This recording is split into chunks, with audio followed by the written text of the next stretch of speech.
Good morning and welcome to 2023. Brendan here with the Homes in Orlando team.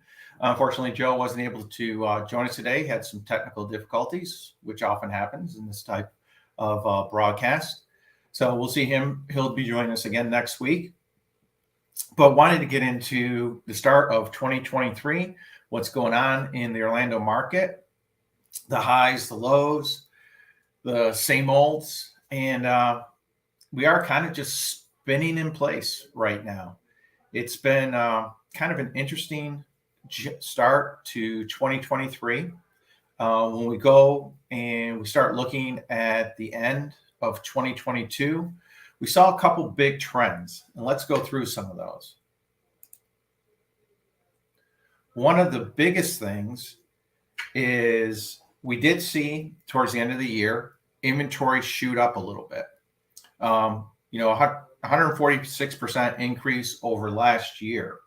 But like anything in statistics, numbers can be a little deceiving, and you really got to look through everything. Yeah, that 46% increase is fantastic, but it's still a low number when you actually look at the numbers overall. We saw a 4% increase in the median home price, which is actually a little more realistic than the 12, 13, 14% increases we saw in the earlier months of the year. And then one of the big numbers is we saw a 42% decrease in total sales. So what did that translate into? Only 2,230 sales in December, which really is kind of a low number when you look at the overall size of Orlando. How did it compare to the previous year?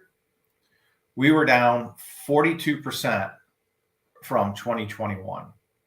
That's a huge decrease. We went from 3,820 sales in December of 2021 down to only 2,230 sales in December of 2022. So we saw a big decrease in the number of sales, even though inventory went up. Main reason, of course, interest rates. We saw interest rates actually double in 6 months, probably the quickest I've ever seen in my lifetime.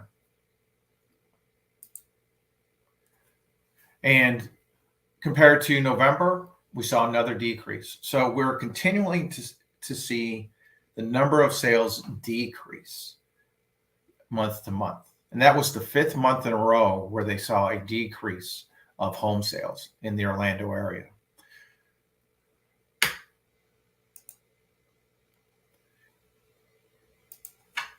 So that's something to look at as we're looking at trends going into this year, is with the interest rates still staying in the 6% range. They've been kind of jumping a little bit, maybe about a quarter point on economic news that's recently come out. And we're seeing the Fed, a lot of people feeling that the Fed's going to soften up on their rate increases, which if you look at some of the major manufacturing numbers that are coming out, specifically the New York state manufacturing numbers, which is something that a lot of people look at as far as telling how manufacturing is going, they had roughly, I believe it was a 30% decrease month over month. So the Fed's increase in interest rates is doing exactly what they wanted it to do, which is cut and slow consumer spending. The big difficulty there is that what we're seeing at the same time is an increase in consumer debt. Consumer credit card debt has increased, I believe it's $1.2 trillion in just the past several months. So you're seeing people who can't afford things starting to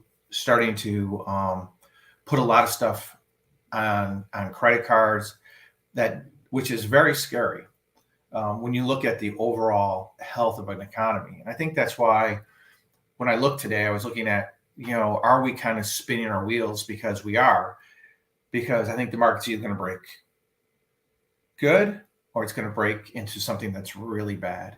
And let me explain to you why. When we look at last year's foreclosure numbers, in Orlando, they saw a 99% increase in foreclosures. Now you look at that number and you're like, that's just, what a shock, what a shock. Well, what does that really translate into? There were really about 3,900 total foreclosures in Orlando last year. But one of the reasons why is because they ended the moratorium of no foreclosures. So for 2 years during the pandemic, no one was allowed to foreclose on. So you had a lot of people who were already in the pipeline who got to live in their houses for another additional 2 years before you're starting to see the foreclosures pop up. And it's still 37% below where numbers were pre-pandemic.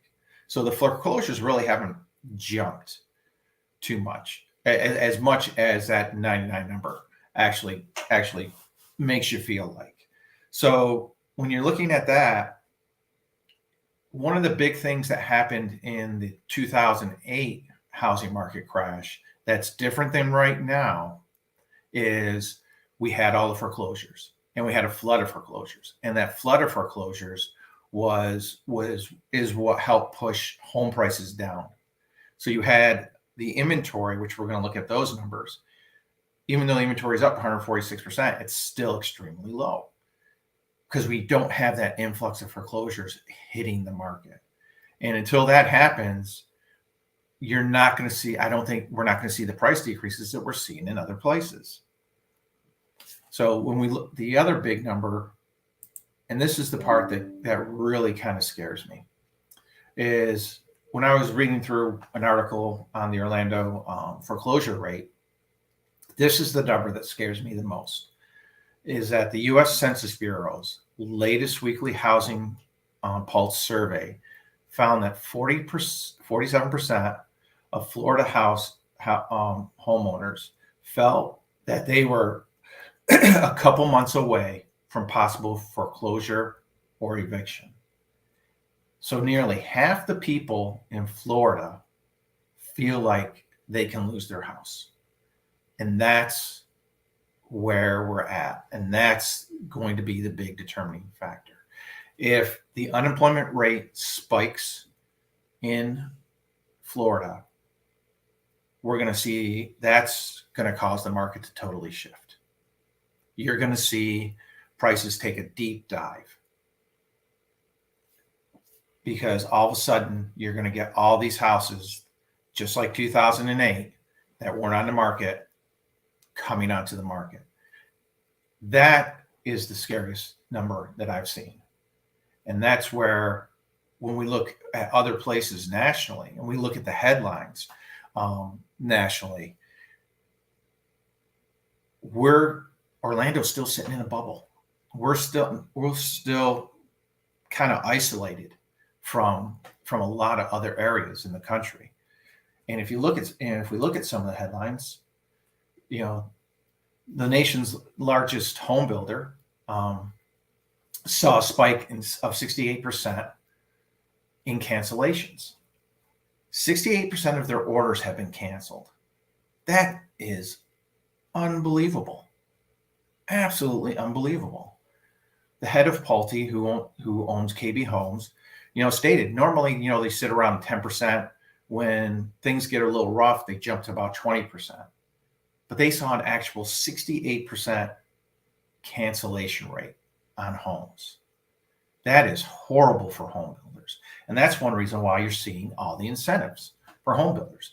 If you're looking to buy a home right now, I can tell you one of the best things we can do is get you into some home builders because of both the incentives they provide to you as a buyer and to me as a real estate agent are phenomenal. And I can still pass along some of those increased commission rewards that they're providing to you and help cut down your overall cost of purchasing that home. Then you look at some of the other headlines that we got out there. Yahoo Finance is saying that the Orlando market is one of the top 15 markets for a possible crash. But we're still not as bad as San Francisco. San Francisco area right now, home prices have plunged 30%. 30%. We've seen maybe about a 4-5% pullback from the peak, but you're talking a 30% decrease. Why is that? Where have all the layoffs been? Out in California, in the tech companies. That's why they're seeing the decrease. And that goes back to our numbers on the foreclosures. 47% of people feel they're a couple months away of possibly being foreclosed on or evicted. We could be in the same situation very quickly, or very similar to what's going on in San Francisco.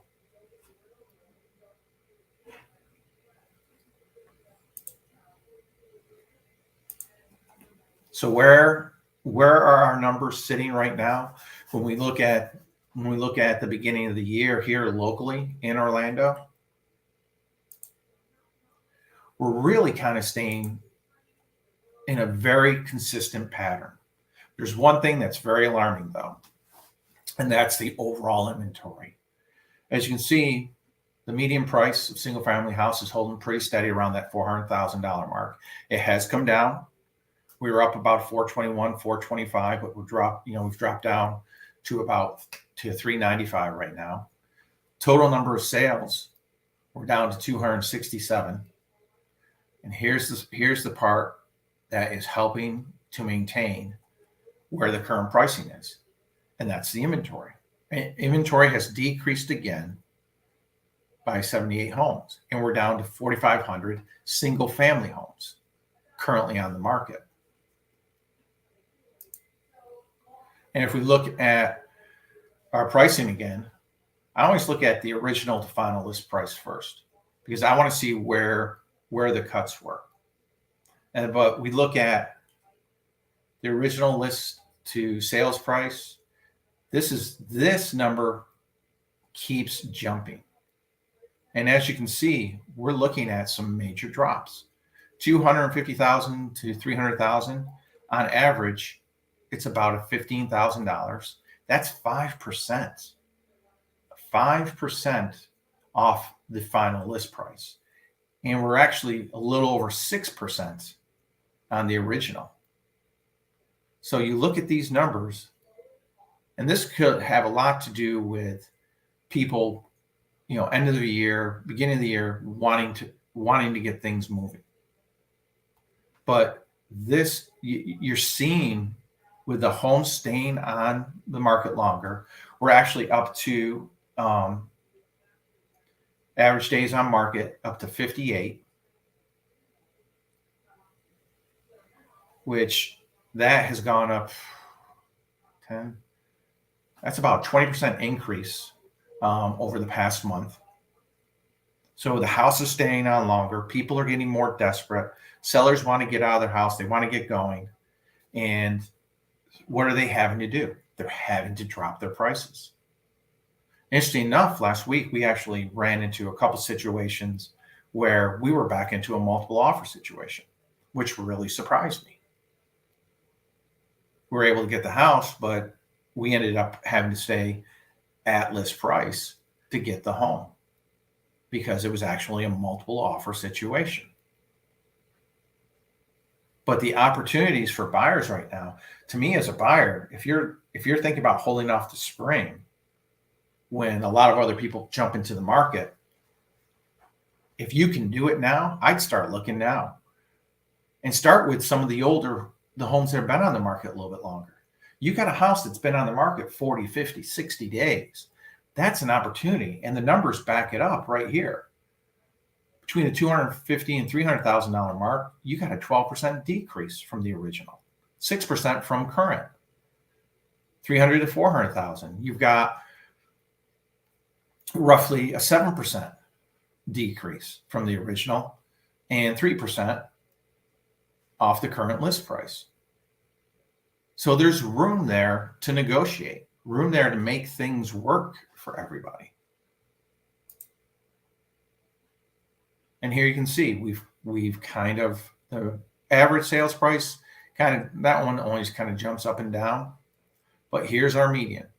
You see, back in September, we were 425. Pete, come back up to that 425 number, but really since November, we dropped that 400,000 level and have stayed below the $400,000 mark on the median sales price. And then our weekly sales, we had been averaging roughly 500 to 600 homes in the early part of the year. And again, since September, that number constantly moves down to where we're actually averaging under 300 homes a week being sold in the Orlando area. When you think of the influx of people still coming in and the inventory and the number of people, that's very surprising. And with the interest rates pulling back a little bit. Then here's our big number, average days on market. September, we were 33. This past week, we jumped to 58. That's almost, what is it? Almost doubling, probably a 40%, roughly about 45% increase in the days on market. That's amazing. And that's why you're seeing that spread in the numbers we looked at increasing, that percentage from original list to the final sales price gap increasing tremendously, in that 6-7% range. Sellers don't want to wait that long to sell their house, especially when they're used to, just a short time ago, a year ago, being able to put your house on the market on a weekend and having 30 people through and having multiple offers on your house and be able to pick and choose what you want to do. Seller concessions are back. Creative opportunities to make things work for the buyers is back. Except for maybe 1-2% of the market, we're in a buyer's market. You have definitely got the advantage. You got the advantage with the builders. You got the advantage with the current sellers. Look at the numbers. The numbers tell you how everything's trending.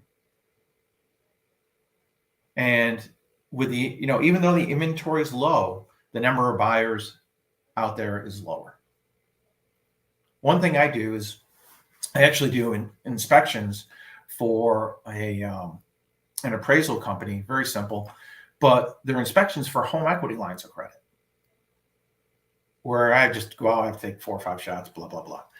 But the number of people staying in their homes, deciding to take out home equity lines has gone through the roof.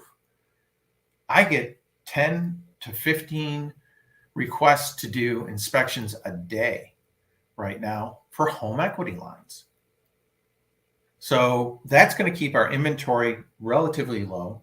And if rates stay where they're at, we're going to keep the buyers low, and a lot of people are going to sit. So that's when I say we're spinning our wheels. That's kind of where we are. We're spinning our wheels in a very not slow market. What would be the word? Just not a market that's decided which way it wants to go. I'm looking at the spring and I'm thinking, with the inventory as low as it is, buyers are going to, and we get an influx of buyers, all of a sudden we might be back in that multiple offer situation, even at the 6% interest rates, if they hold. But at the same time, if the recession comes that everyone's warning us about and people start losing their houses, inventory is going to shoot through the roof with foreclosures, and then values are going to go down. So we're in a place where, boy, we could go either way. And I think you try and stay educated on the economy, where the economy is going, but I can't tell you which way it's going to go at this point, because the underlying economic numbers are saying, yeah, we've really slowed down. We're headed into a recession, a good recession. I mean, there's never a good recession, but a severe recession. Could be as bad as 2008, or the economy, especially in Florida, can hold and hold steady, because I don't think we're going to get hit nearly as hard as everyone else. And we could just see just a very smooth, calm sea type of market that will be even out for both the sellers and the buyers. And that's kind of where we're stuck. And that's what the numbers show is which way do we break? I don't know. I don't know yet. It's one of those where we just kind of keep looking at the numbers. But for sellers, you have to realize that it's not the market of a year ago, that you got to price your home properly, that the presentation of the home is essential. The promotion of the home is essential. And if you do that right, you can get the home sold quickly. We had a recent listing in Heathrow for just over $1 million. And we actually had 7 showings within a week. And we ended up with an actual cash offer on $1 million home.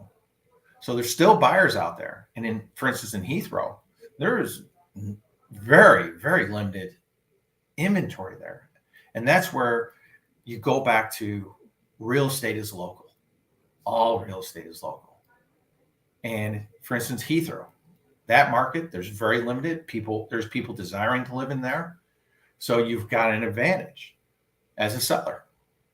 Where you go into Deltona and you're in more of a blue collar, middle income type situation, you're seeing a lot of these homes sitting on the market for 45, 50, 60 days because the seller still wants to get this price, but the market's saying, no, I'm only willing to pay this. And that's how local, it literally can get into a geographic, area as little as that, Heathrow, Deltona. And it could be totally different markets, totally different on how you address everything, totally different on how you approach it as a buyer, totally different how you approach it as a seller. So that's why you got to know your numbers, got to understand the old adage, oh, well, my neighbor down the street sold it for this. No, it doesn't work. You got to get inside, got to look at the numbers. And I hope we're bringing that to you every week, showing you where the numbers are. If you ever have any questions, always feel free to reach out to us. You can always call me directly, 407-710-8720, or reach out to Joe. His number's down below as well. So I hope you enjoyed the numbers. I hope you enjoyed our weekly update. We'll see you again next Thursday. Have a fantastic day. Bye-bye.